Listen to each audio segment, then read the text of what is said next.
కొనసాగుతున్న లోక్సభ తొలి దశ ఎన్నికల పోలింగ్ ఓటు హక్కు వినియోగించుకుంటున్న ప్రజలు 102 స్థానాల్లో జరుగుతున్న పోలింగ్ అవాంఛనీయ ఘటనలు జరగకుండా భారీ భద్రత ఆమ్ ఆద్మీ పార్టీకి కొనసాగుతున్న కష్టాలు వక్ఫ్ బోర్డు కేసులో ఎమ్మెల్యే అమానుతుల్లా ఖాన్ అరెస్ట్ పార్లమెంట్ ఎన్నికలపై కాంగ్రెస్ ఫుల్ ఫోకస్ నేటి నుంచి సీఎం రేవంత్ రెడ్డి సుడిగాలి పర్యటన తెలుగు రాష్ట్రాల్లో జోరందుకున్న నామినేషన్లు రెండో రోజు నామినేషన్ వేయనున్న ప్రముఖులు కాకినాడ జిల్లాలో మేమంతా సిద్ధం బస్సు యాత్ర అచ్చంపేట జంక్షన్ వద్ద బహిరంగ సభలో పాల్గొననున్న సీఎం జగన్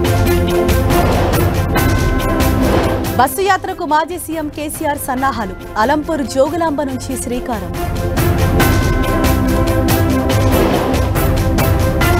తెలుగు రాష్ట్రాల్లో ప్రచారానికి ప్రధాని మోదీ ఏపీలో 4 చోట్ల బహిరంగ సభలు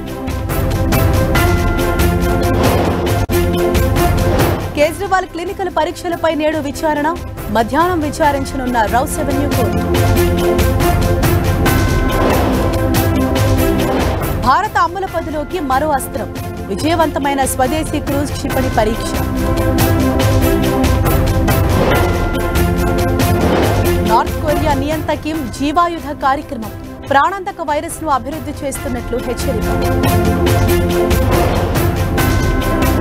ఇంకా జలదిగ్బంధంలోనే దుబాయ్ నిలిచిన విమానాలు పునరుద్ధరణ చర్యలు